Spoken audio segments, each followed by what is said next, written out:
Now, I want to just talk a little bit about why we collect sealed video games.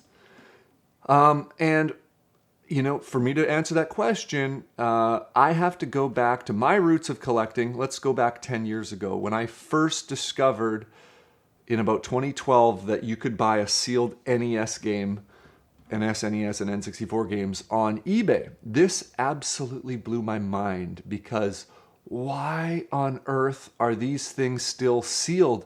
I was looking at a sealed GoldenEye that I bought from Get the Greg Games for, I think it graded 9.4 and I paid like $300. So thank you, Greg, on that one. But when I saw that game, I was there. I bought my copy in 1997 when it came out, and I can tell you it was the hottest selling game that I remember.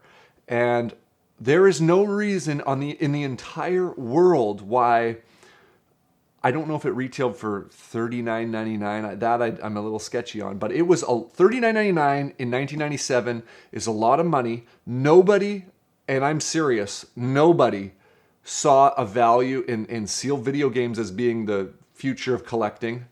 Nobody thought that. And so the question is, like, why on earth would someone have a sealed copy of GoldenEye? How did it remain sealed all these years? Who would have bought it for $40 at the time and not opened it? It doesn't even make any sense.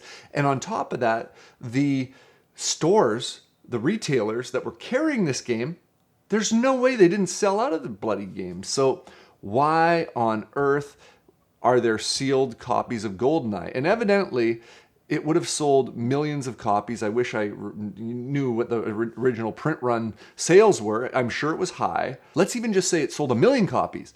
For there to be 50, or whatever the population is today, 50 sealed copies out of 1 million, super rare. So clearly, it's a fluke that these things even exist to begin with. So when I first saw that you get these sealed games, and it is just such a mystery why it even exists. But the most important part for me, when you hold a sealed video game, I'm not talking graded at the moment, I'm talking raw. When you hold a raw video game that is sealed in your hands, it is like a time warp. You are being teleported or transported back to the Toys R Us, and this game is in the exact state it was when you were looking at it through that showcase, the shiny, brand new factory sealed copy of this game that just got released. You've been, dreaming about this for months, ever since you saw it in Nintendo Power in the preview section, and it is finally out. This is that magical, innocent moment that is so important for us to capture, right? Because that naive and innocent, raw anticipation and excitement is not a feeling that you can get as an adult. Like, I'm sorry, it's different when you're a kid. And for me personally, sealed video games is the most pure way for me to capture that exact moment that is so special for the collector in us, is when this was sealed in the cabinet, okay? You're at Toys R Us, the clerk hands the game to you. You are standing in that moment, looking at the back for the first time ever, saying, oh my God, look at the screenshots. You're reading it. Everything about this is a magical moment. And this is all holding this sealed game that is brand new at the store. Your mom buys it for you. You go in the car and you're holding this game in your hands with that anticipation. And I'm big on this. I want to capture that anticipation because the game might not even have been as good as it panned out to be, or as good as you had anticipated. And by the way, some of them are even better, like Legend of Zelda and all that. But I'm just saying, I'm trying to capture that magical moment of anticipation, not necessarily the playing of the game, which that's a bonus. If it's a wonderful game, it even makes it even that more special. But I'm trying to preserve that moment when you are first holding the game, when you can see it on a Toys R Us. You are standing at a Toys R Us looking at these sealed games that are all behind me here.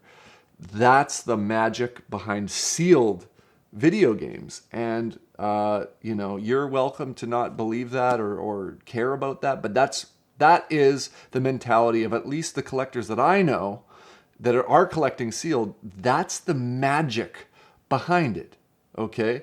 Now, another interesting little point I wanted to point out here is when I first started buying games before I was grading them in like 2012, before WATA was a thing, I got my sealed raw games, okay? And you're holding the raw game in your hand. And I can tell you, even non-collectors like my cousins or friends at the time in 2012, when I showed them and they held the game, they got that experience. They understood the direct connection to that feeling of anticipation and excitement because they themselves have also held the same sealed game when they were kids. That experience transports, and it's anybody that holds a raw sealed game feels that connection that they used to feel. They get it.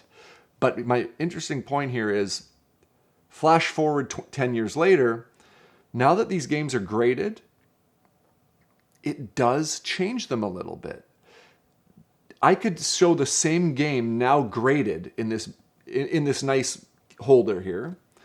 You hand it to the same person that got that connection in 2012, and they all of a sudden, this is a foreign object to them. It's in this trophy case with all these special markers that they don't understand and the hologram and all this stuff. And all of a sudden, it's no longer about teleporting you back to that moment and you're holding the same game you used to hold. You're holding something different. You're holding a trophy that they don't quite understand. And they're saying, hey, I don't want to damage it here.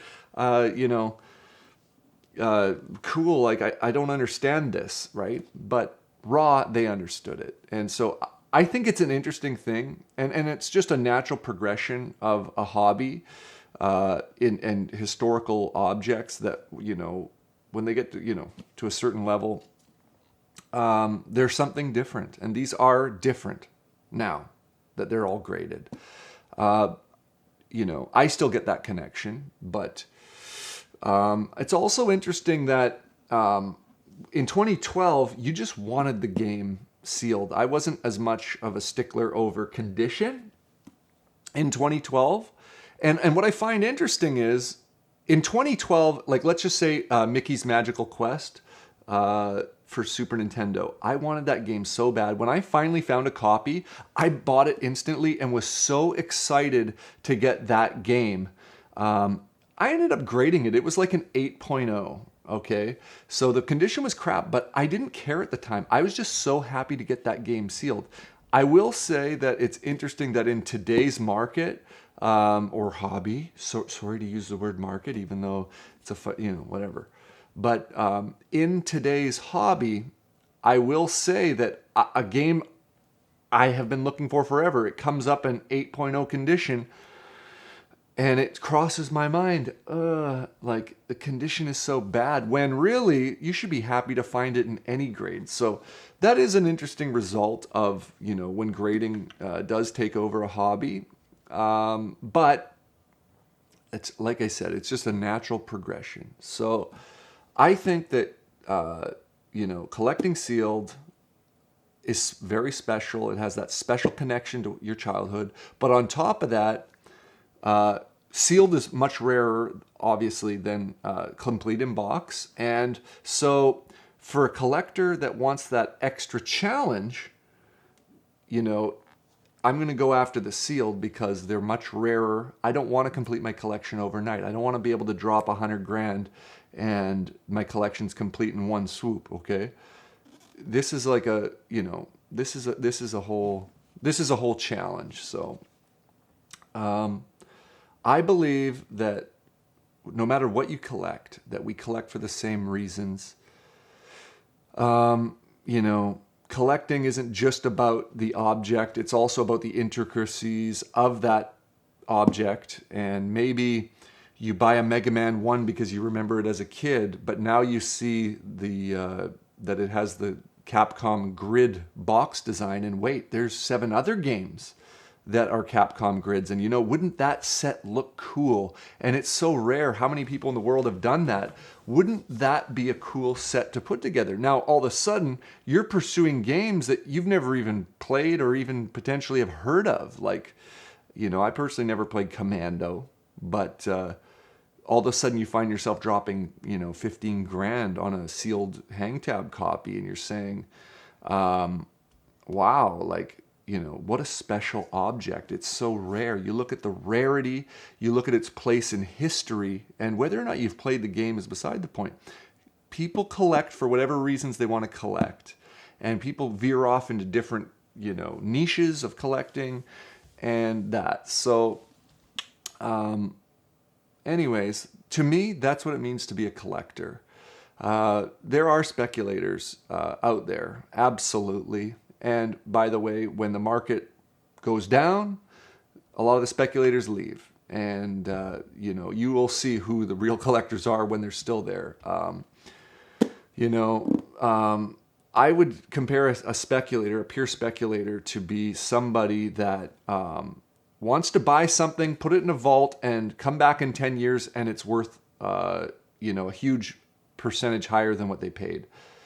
They don't care about the hobby. They don't care about learning about it. They just want to speculate for an easy buck and get out. That's my definition of a speculator. And I believe a lot of the people that have been, spotlighted as being the examples of speculators and investors in video games, I believe that that's not correct, because these are people that do have that collecting bug. They do pursue variants and intricacies, and they're studying them and obsessing over them, and they need them so bad that they're willing to drop, lots of money or pursue them across the globe, because they, as a collector, have an obsessive need for that item. I believe that's a collector. Now, will they sell one day? Do they hope the values go up? That might be. But who is anybody to judge someone, why they collect or whatever? Like, what's important here is that, they support the hobby, they participate in the community, they share their passion. And I just think that people can collect for whatever reasons they want to collect, and that no two people necessarily collect the same, but everybody has a right to collect. And I believe you will find that when the dust settles, that you will find that the people that have been accused of being investors and speculators, that actually at the end of the day, they're the true collectors who are still around. And that's it. So I thought I'd just drop this little video, little conversation about why we collect these things. And, I think now is a great time to be in the video game market. During 2020 and 2021, there was a huge trajectory of growth in the hobby for a number of reasons. And I mean, you can come to your own conclusions, right? But you did have the pandemic, which had more people at home and more eyeballs on it, right? It's like with real estate. When you have an open house, if you have 10 people show up or 1,000 people show up, whenever you have 1,000 eyeballs coming through your door, likelihood of getting a higher price for your stuff. So there were more eyeballs in the collectibles space just to begin with, because people weren't going out, people had more money, blah, blah, blah. That's one reason. Another reason, of course, is that there was a lot of momentum behind video games, because the grading company came along in 2018, 2019, WATA, and it was new, and there was just organic growth because it was stagnant for 10 years, waiting for those conditions to come up, which they did. So for whatever reason, momentum went up and a lot of people rushed into the hobby. Not everybody's going to stick around in a hobby, right? some people were only in the hobby because they were bored and had nothing to do, and so they nothing to spend their money on. So they got into sealed video games, but actually, you know what? They tinkered in it for 3 months, and it's not actually for them. And those people are probably selling out of their stuff right now. So everybody that rushed in and then rushes out isn't necessarily a speculator either. The hobby that they got into for a few months, maybe it just didn't stick. That's another possibility. But either way, we are now at a point where everybody rushed in. The people that aren't true collectors are slowly dwindling out, and we are currently at a point where pricing is very reasonable again, right?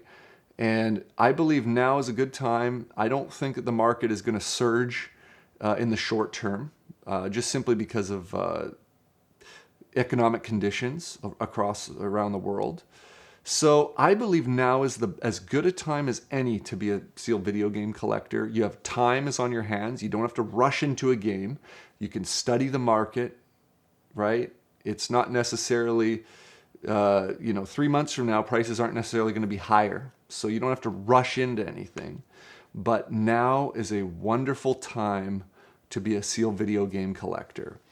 A lot of the people that rushed into games in 2021 are now selling those rare games, which you would have never normally had a chance to even acquire, let alone at a reasonable price. So I think, it's great. You're going to see who the real collectors are, the people that are still in games and still will be in games in a year from now. Those are the real collectors. And I think that this is just a great foundation being established for the future of sealed video games and for the hobby that we can all share and enjoy. So anyways, I hope that you guys, if you care about the hobby, if you're in the hobby, or if you're interested in partaking in the hobby at some point in the future, just study the market and keep it going. And, I will keep sharing my love and passion for this hobby, and we'll go from there. So thank you for, spending a little bit of time with me here today, and happy collecting.